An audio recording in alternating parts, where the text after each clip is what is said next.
신앙생활이 잘 되는 사람하고 신앙생활에 어려움을 겪는 사람이 차이가 무엇이겠습니까? 많은 분들이 신앙생활이 어렵다 얘기를 하고, 너무 말씀이 지금 현실하고 안 맞다, 그리고 주일 성수하기가 참 어렵다, 이런 고민을 하는 분들이 많이 있는데, 신앙생활 잘하는 분들은 답이 간단합니다. 삶이 예배입니다. 주일만 주의 날이 아니고요, 365일이 주의 날이에요. 늘 예배 중심으로 생활하고, 그리고 늘 주일날 와서 여러분들이 하나님 말씀 듣는 게 아니고 일주일 내내 말씀 중심으로 살아가는 겁니다. 그리고 늘 기도하면서 기도가 완전히 생활화되어진 삶을 살아가는 겁니다. 자, 예를 한번 들어봅시다. 다니엘입니다. 다니엘은 다니엘서 6장 10절에 보니까 그 총리가 얼마나 바쁩니까? 그런데 기도 중심 생활입니다. 하루에 3번씩, 여러분 하루에 3번씩 기도하는 거는요, 보통 사실 헌신되지 않고는 어렵습니다. 저도 목사잖아요. 누구보다도 여러분 생각할 때는 목사님 아무래도 기도를 많이 하겠지. 사실 그렇지 않습니다. 제가 가장 많이 기도하는 시간이 아침 한 4시 반 되면은 일어나서 제가 기도하는 순서들이 있으니까 그걸 하고, 그 다음에 새벽 기도는 하고, 그리고 낮에는 그냥 이렇게 기도하지, 저녁에는 마침 기도 정도 하지. 사실 기도 속에서 삶을 살아가는 거는요, 그 다니엘이 보통 헌신된 사람이 아니에요. 하루에 3번입니다. 틀림없습니다. 늘 예루살렘을 향한 창문을 열어놓고 기도했다고 그랬습니다.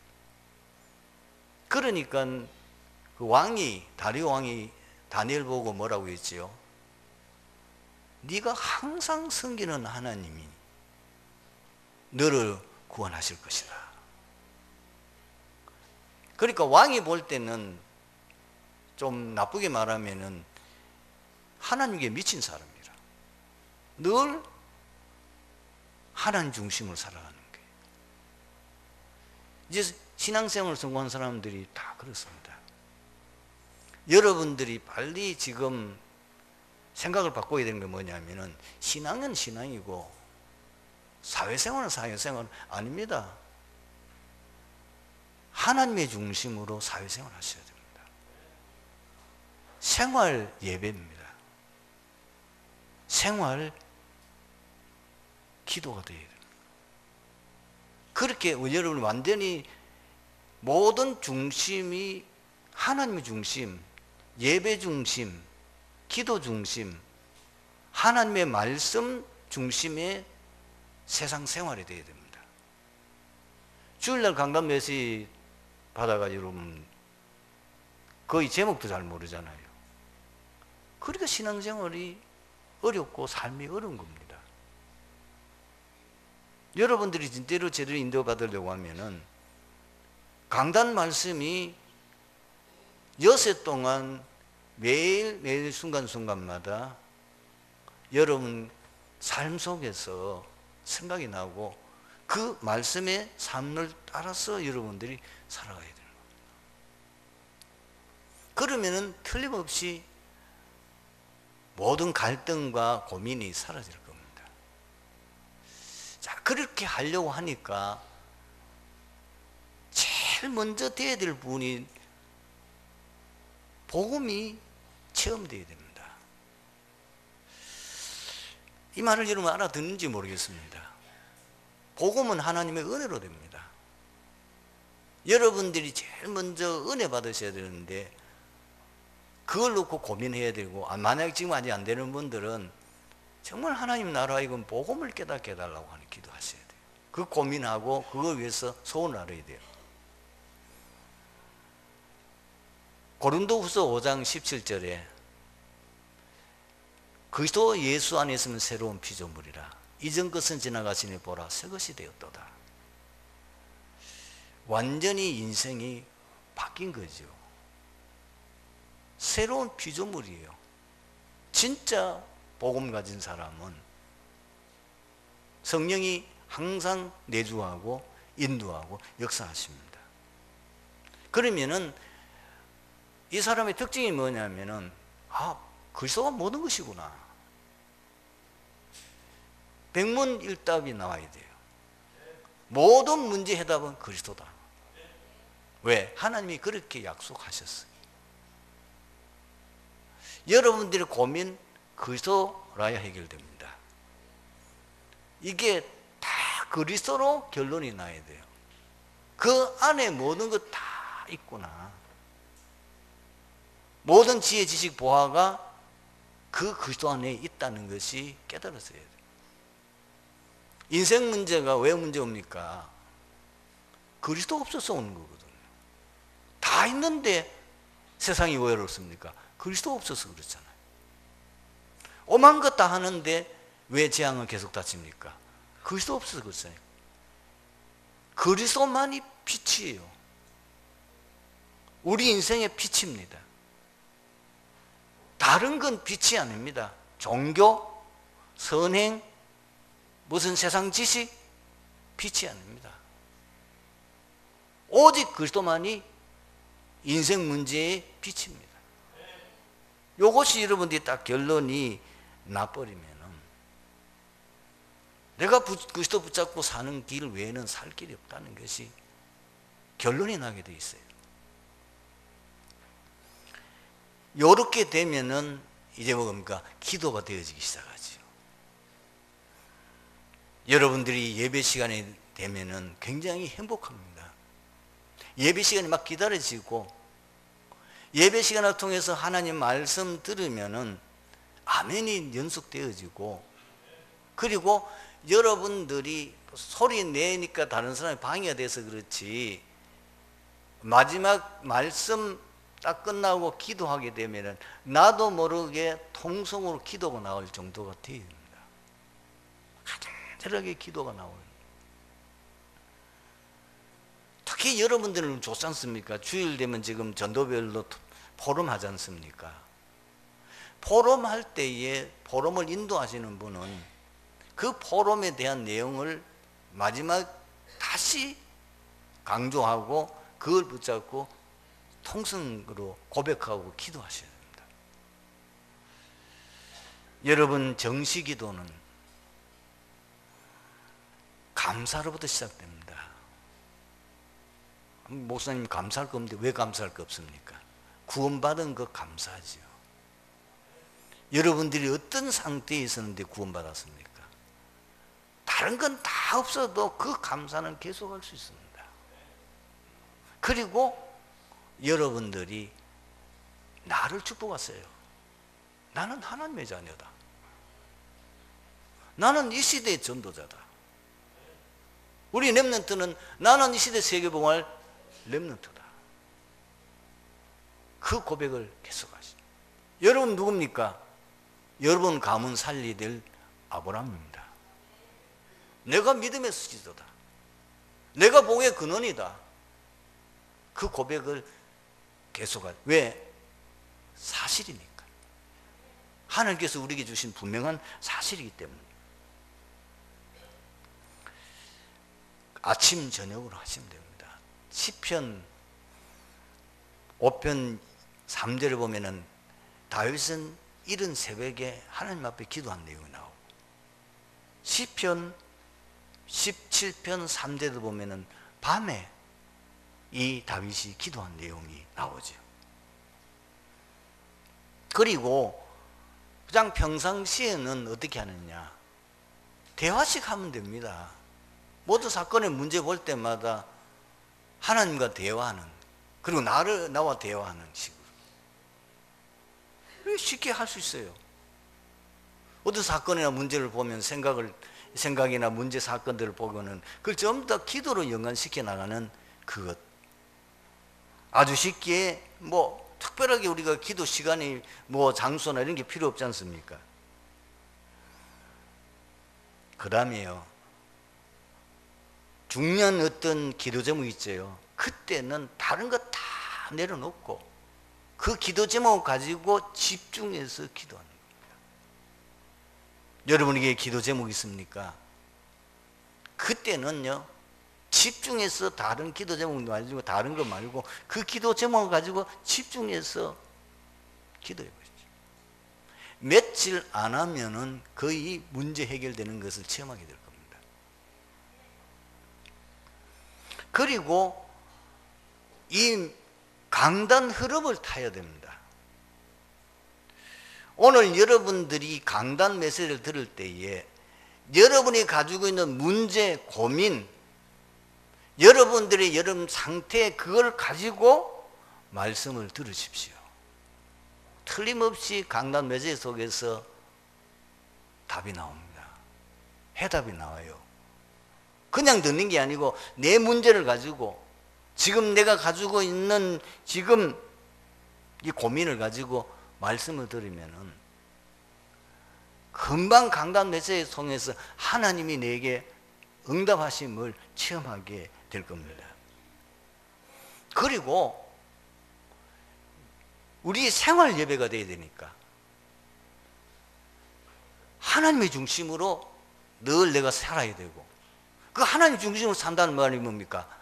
말씀 중심으로 사는 거 아닙니까?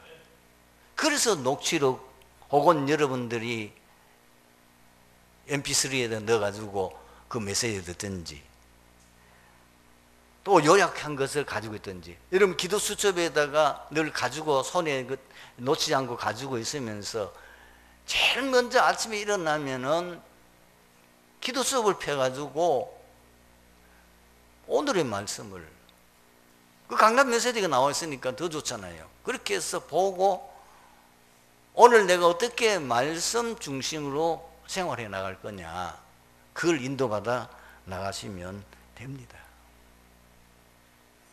잘 안 될 겁니다. 왜? 워낙 안 해봤기 때문에 체질이 안 되는 거죠. 정상입니다. 여러분들이 제가 하는 말처럼 생활 예배가 된다면은 그 사람 이미 신앙 수준은 상당히 높은 수준에 있고요. 계속 응답받고요. 모든 사람들이 인정받을 만한 응답의 자리에 있습니다.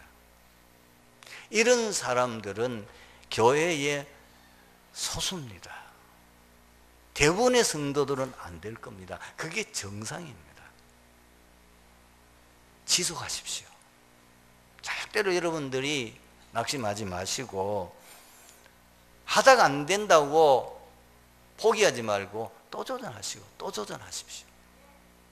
여러분들이 진짜 매일매일 삶이 하나님과 함께하는 삶이 되어진다면 기적이 일어나게 돼 있어요.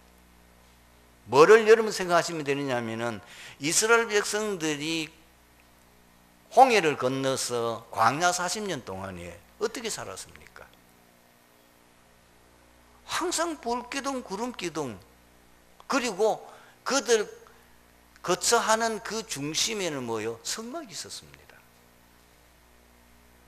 그 인도 받아갔잖아요. 그 중에 또 모세가 있고, 그것이 성도의 모델적인 삶입니다. 그러면 여러분의 인생에는 놀라운 역사가 일어날 수밖에 없는 거예요. 자, 오늘 본문 들어가 보십시다.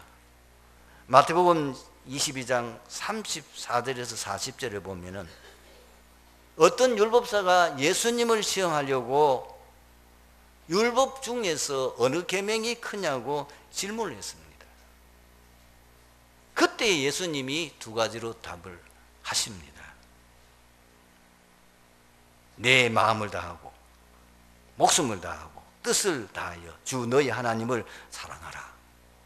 이것이 크고 첫째 되는 계명이요, 둘째는 내 이웃을 내 자신같이 사랑하라 하는 것이라고 말씀하시면서 이 두 계명이 모든 율법과 선지자의 강령이라.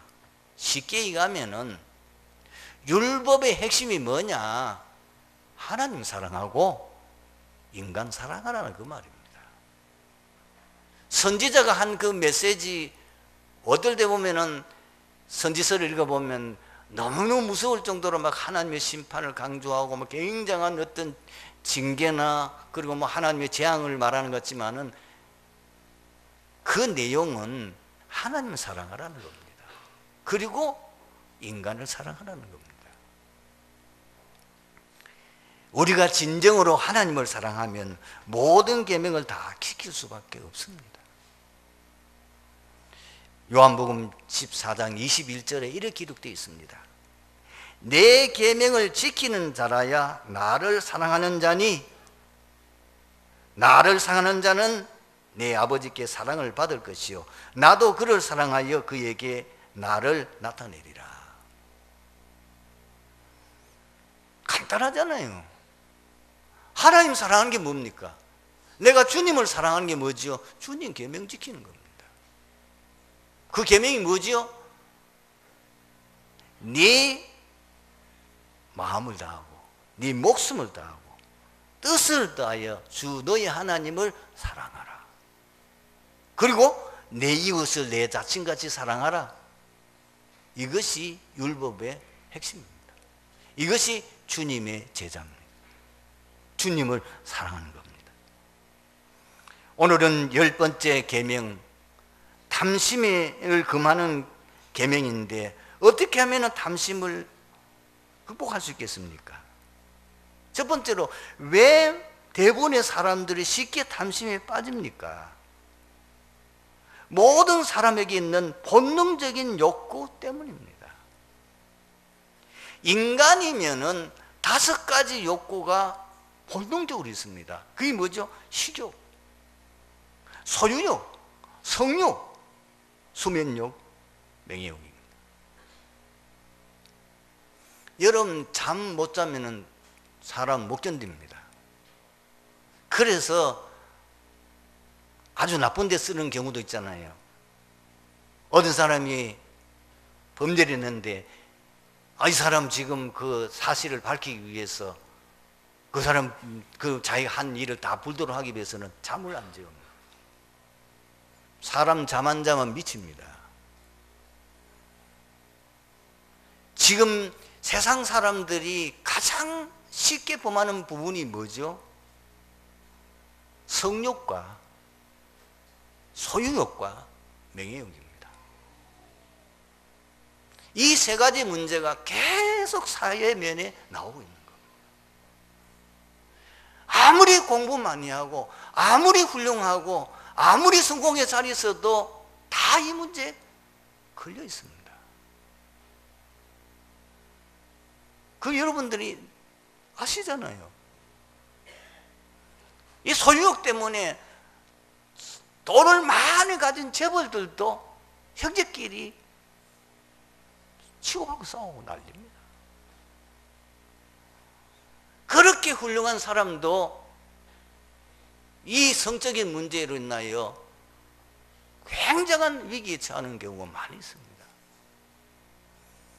지금 정치인들은 100% 명예욕에 미쳐 있습니다. 대통령 되려고 그 장관 하려고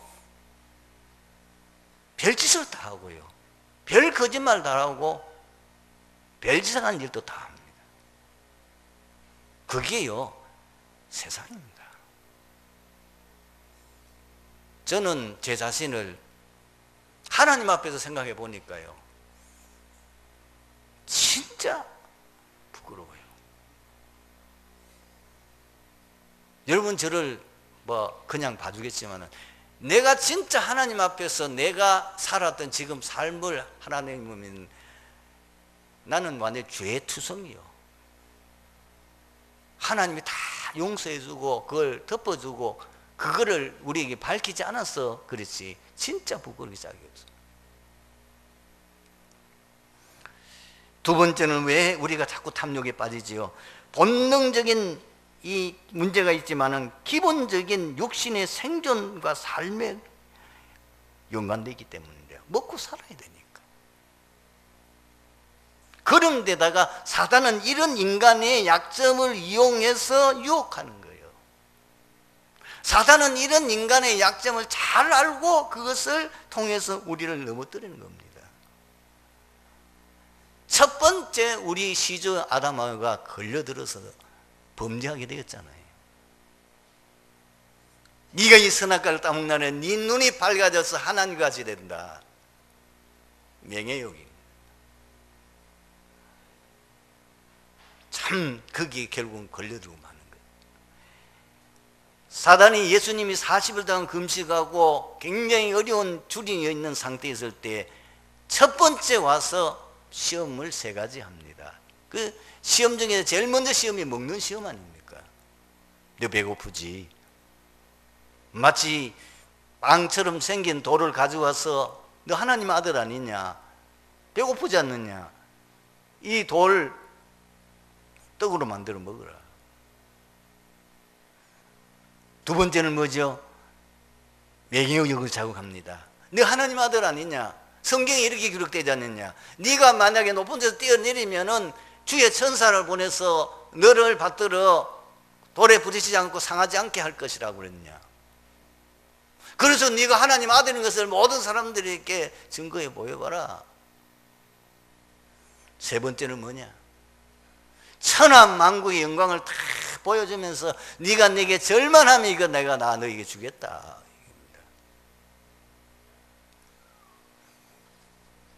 두 번째로 왜 탐심이 심각한 문제가 됩니까?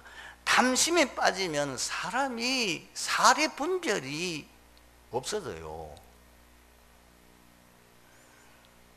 옛날 유 목사님이 그 예화를 들면서 이런 얘기 했잖아요. 옛날 중국의 어떤 곳에 어떤 사람이 주먹만한 금덩어리를 지금 갖고 와서 시장에 내다 파는 거예요. 많은 사람들이 그 금덩어리를 보고 숨을 삼키고 그 금덩어리 값이 얼마나 갈 거냐 이러고 있는데 모든 사람이 보고 있는데 어떤 한 청년이 오더니 그 금덩어리를 집어가지고는 도망가는 거예요. 얼마 뒤에 잡혔어요. 그래도 그렇지 네가 말이야. 그 모든 사람이 다 보는 앞에서 어떻게 네가 그래 그 간도 크지 그 금덩어리를 훔쳐가지고 도망가면 네가 될 거라고 생각했느냐? 그 청년의 답이 걸작이잖아요. 금덩어리를 보는 순간에 아무것도 안 보입디다. 사람이 탐욕의 눈이 열어보면 아무것도 안 보입니다. 그러니까 뭐 오만 짓도 다 하는 거 아닙니까? 그보다 더 심각한 건 뭐지요? 탐욕에 빠지면 영안이 어두워져 버려요. 이래서 그 예수님의 제자 가운데에 가룟유다는 자기 스승을 은 30에다가 팔아먹어 버리잖아요. 구약 성경에 이스라엘 백성들이 지금 가나안 땅에 가는 도중에 발람이라고 하는 이방 선지자입니다. 비록 이방 선지자되면은 하나님의 영에 감동되어지는 대단한 선지자인데 그 선지자가 발락이라는 그 왕이 주는 그 뇌물에 많은 물질과 거기에 대한 그게 눈이 어두워서 이스라엘 백성들을 저주하려고 하다가 안 되니까 나중에 사수를 써서 이스라엘 백성들을 굉장히 어렵게 만드는 그렇게 해서 결과적으로 자기가 비참하게 멸망받잖아요. 영안이 어두워져 버려요. 그리고 성경은 뭐라고 말하느냐면 그 탐심이 바로 우상숭배와 같다고 그럽니다. 골로새서 3장 5절을 보니까 그러므로 땅에 있는 지체를 죽이라 곧 음란과 부정과 사욕과 악한 정욕과 탐심이니 탐심은 우상숭배니라. 왜 탐심이 심각한 문제가 됐냐면은 탐심은 결국 재앙과 멸망에 이르게 해요. 야고보서 1장 14절 15절 보니까 오직 각 사람이 시험을 받는 것은 자기 욕심에 끌려 미혹됨이니 욕심이 잉태한즉 죄를 낳고 죄가 장성한즉 사망을 낳느니라. 어떻게 하면 탐심을 이길 수가 있습니까? 여러분, 이미 우리는 12가지 문제로 각인 뿌리 체질되어져 있습니다. 아무리 해도 안 됩니다. 방법은 하나밖에 없습니다. 복음으로 이 각인 뿌리 체질 바꿔야 됩니다. 그 길 외에는 방법이 없어요. 두 번째는 뭐냐? 참된 믿음으로 충만해야 합니다. 요한일서 5장 4절 5절에 보니까 무릇 하나님께로부터 난 자마다 세상을 이기느니라. 세상을 이기는 이김은 이것이니 우리의 믿음이니라. 예수께서 하나님 아들심을 믿는 자가 아니면 세상을 이긴 자가 누구냐? 여러분들이 믿음으로 충만해야 되는데 어떤 믿음이냐? 복음으로, 오직 복음의 믿음으로, 오직 하나님, 오직 말씀이라고 하는 이거로 충만해야만 됩니다. 시편 23편 1절에 6절, 다윗이 어떻게 승리할 수 있었습니까? 여호와는 나의 목자시니 내가 부족함이 없으리로다. 끝난 거 아닙니까? 여러분들이 어떻게 탐심을 이기고 어떻게 여러분 시험과 유혹을 이길 수 있습니까? 하나님은 나의 하나님, 그 하나님은 나의 모든 삶을 책임지시고 그 하나님은 내 인생을 인도하시고 축복하신다. 그 믿음 가졌어야 돼요. 하나님의 말씀은 내 발의 등이고 내 길의 빛이기 때문에 그 말씀만이 나를 바른 길로 인도할 수 있어요. 그래서 내가 말씀 따라갈 때만이 형통한 길이 있고, 그 말씀 따라갈 때, 왜? 하나님은 지금도 말씀을 통해서 역사하시고 말씀을 성취하고 계시는 분이기 때문에 여러분들이 하나님 생각하면 말씀이 생각돼야 되죠. 하나님 주신 그 말씀 따라 인도받아 나가야만, 그 믿음을 가지고 말씀 따라가는 길만에 승리하는 길이라는 그 믿음을 가져야만 여러분이 승리할 수 있습니다. 그리고 우리에게는 선택해야 될 때가 많이 있습니다. 그때 우리가 또 탐욕의 눈이 얻어버리면은 잘못된 선택을 하는 거예요. 바른 선택할 수 있는 길은 하나님 앞에 질문하는 겁니까?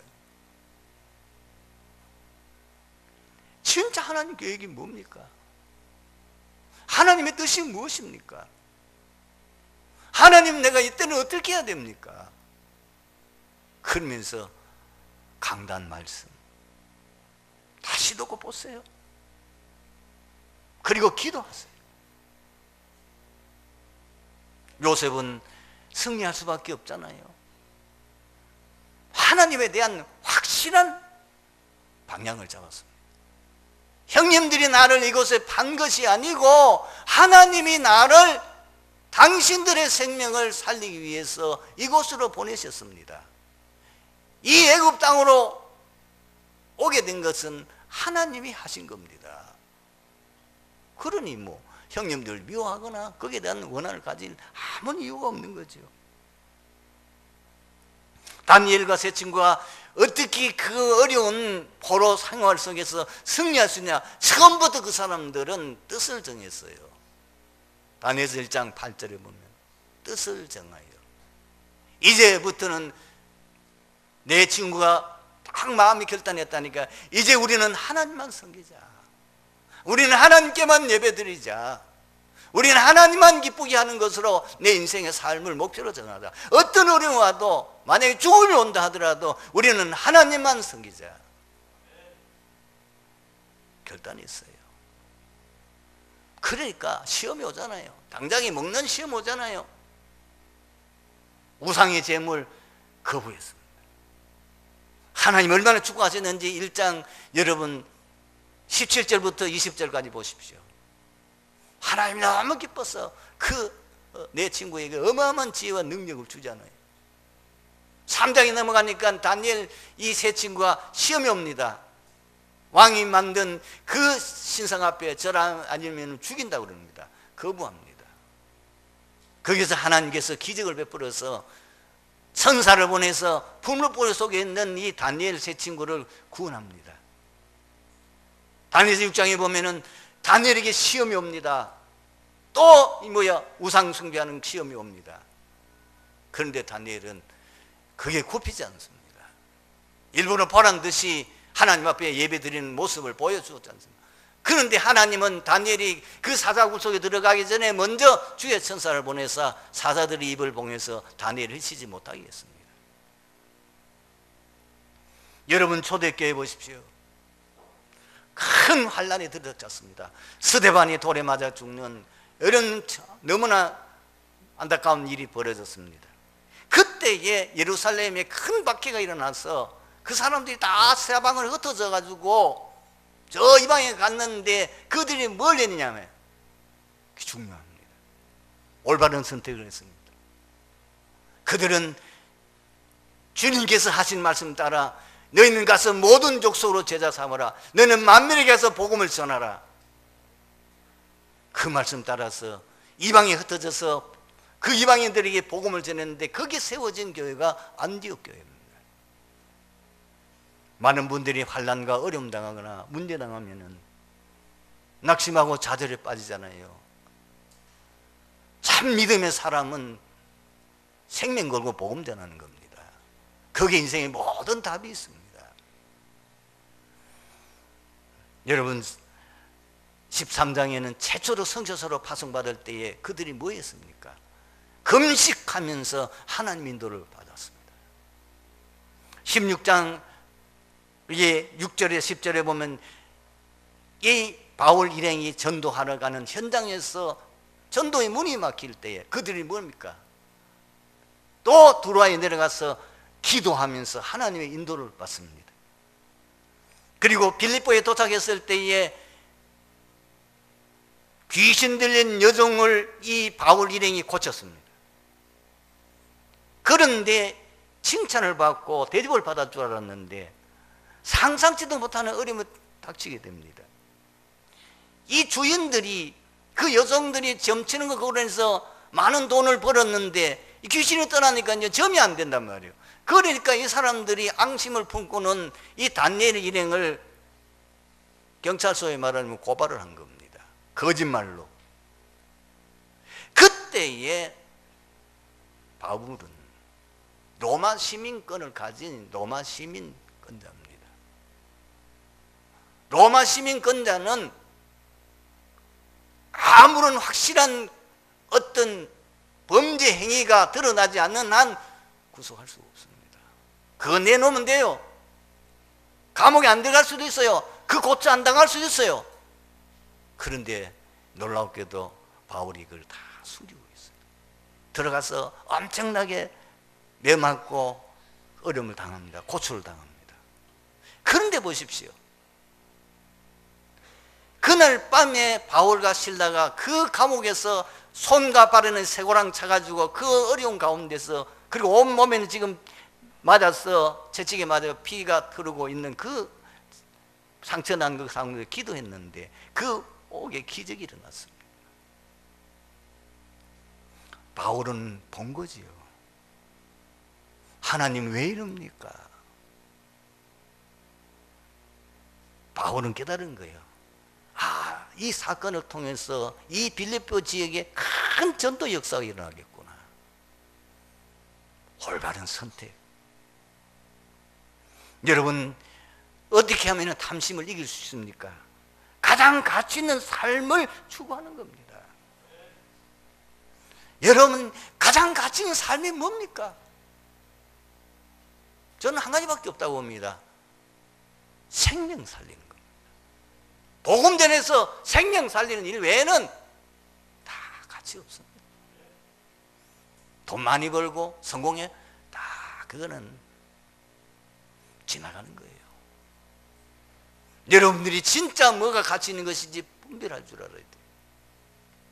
진짜 가치 있는 것은 복음을 통하여서 영원히 멸망받을 수밖에 없는 영혼들이 예수 믿고 구원받아서 하나님 백성되고 천국에서 영원히 살게 되는 그 외에는 가치 있는 게 없어요.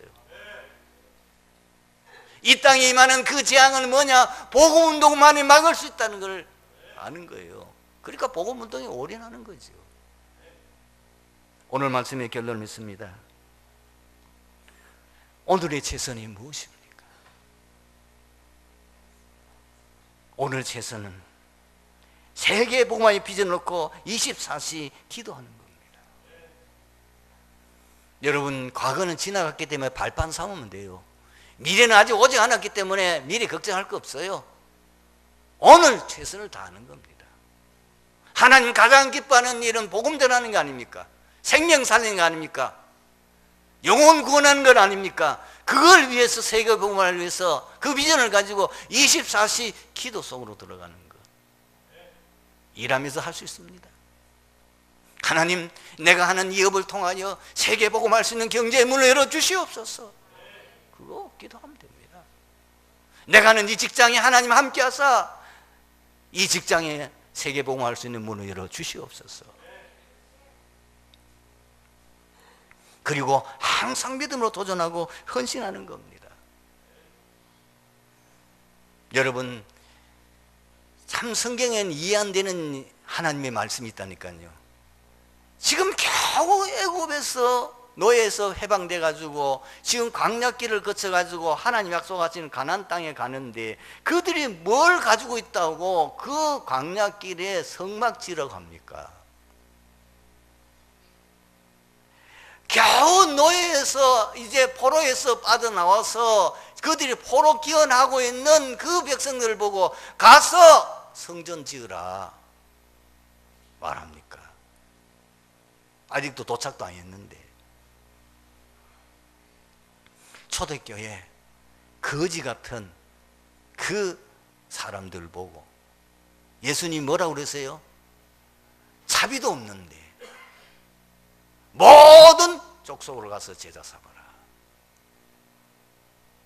저는 엘리베이터 이거 설치하는 거 놓고 오래 고민했습니다. 너무너무 성도들이 어려운데 지금 교회에서도 무거운 짐을 지고 있는데 늘 마음에 걸리는 거예요. 뭐가 걸리느냐, 우리 교회 나이 많으신 성도님들이 3층까지 예배에 올라오지 못하고 늘 1층에서 예배 드리는데 그 예배가 제대로 안 된대요. 우리 사실 처음 이 예배당을 예배당에 할 때에 예배들 설치하려고 했는데 그 당시에는 뭐 건축법이 까다롭더라고요. 그것 때문에 안 되는 거예요. 그때 했으면 사실 지금 돈이 한 3분의 1 정도만 하면 할 수도 있는데 안 되는 거예요. 그거 할 수 없지 뭐. 근데 이게 뭐 장난이 아니잖아요. 뭐 저도 그렇고 여러분도 이제 벌써 나이가 70이 가까우고 이러니까 이 3층까지 올라오는 게 쉽지 않아요. 이게 반드시 필요한데 지금 성도들 형편은 너무 어려운데 어떻게 하면 좋겠냐. 고민하다가 우리 사무장 장로님에게 일단은 얼마나 하는지 그거나 한번 알아보기는 합시다. 이래서 알아본 결과 한 1억 5천 정도 든다. 그러니까 이걸 지난주 우리가 작정도 하고 헌금을 했는데 한 7천만 원 가까이 나온 것 같아요. 근데 지금 뭐 감사하지요. 저도 뭐 그 정도 나오는 게 감사하긴 하지만은 그러나 아직 한 절반 이상은 더 있어야 되는데 여러분들이 혼자서 다 하려고 하지 마시고, 오늘 아침에 어떤 장로님이 전화가 왔어요. 제가 그 말 듣고 참 마음이 감동하고 또 감사해서 하는데 150만을 한 구자를 해서 100구자만 하면 됩니다. 여러분들이 한 구자씩만 해 주십시오. 그럼 돼요. 좀 더 힙에 나은 분은 2구자, 10구자 한다고 안 말리겠습니다. 10구자 해도 좋아요. 여러분 아이리바이터에 이거는요 평생 우리 교회가 존재하는 한 한 번 설치하는 겁니다. 제가 그런 마음도 좀 나쁜 마음인지 모르겠습니다. 그런 생각해 봤습니다. 이번 엘리베이터에 헌금한 명단을 우리 교회 역사 속에다가 영원히 기록하자. 영원히 기록하자. 그러니까 이 엘리베이터 그 어려운 가운데에 하나님 참 신기하죠. 어려울 때. 근데 그게 하나님의 비밀이라니까요. 청교도들이 생명 걸고 자기 신앙 지키려고 모든 것 다 버리고 아메리카를 건너가서 그 사람들이 제일 처음 뭐 했습니까? 예배당 지었습니다. 학교 지었습니다. 가서 1년 됐는데 절반이 돌아가셨어요. 너무너무 참 어려운 상황인데 300년이 뭐요? 200년도 안 돼서 세계 최강대국이 미국 아닙니까? 우연히 된 게 아닙니다. 그 선조들의 피눈물 나는 헌신입니다. 그 헌신이 오늘 그 후대들이 뭣도 모르고 지금 타락되어 있는데 참 안타깝죠. 우리의 헌신이 우리 후대들에게 두고두고 하나님이 응답 주실 줄로 믿습니다. 하나님의 시간표를 생각하며 지금 내가 무엇을 해야 될지 생각하고 실천할 수 있기를 바랍니다. 기도하겠습니다. 하나님 감사합니다. 오늘 주신 이 말씀 속에서 진짜 우리 트리티 교회 성도님들이 한 시대와 한 세대에 나라와 민족 복음화, 세계 복음화에 귀하게 쓰임 받을 수 있는 믿음을 주옵소서. 그래 우리가 정말 생을 걸고 우리는 안 먹고 안 쓰고 아끼고 해서 정말 하나님 우리 후대와 세계 복음화를 위해서 우리의 헌신하는 믿음을 주시고 그 헌신하는 통하여 하나님이 정말 우리 후대들에게 기념비리겐 응답 받는 증거를 주시옵소서. 주 예수 그리스도의 이름으로 기도드립니다. 아멘.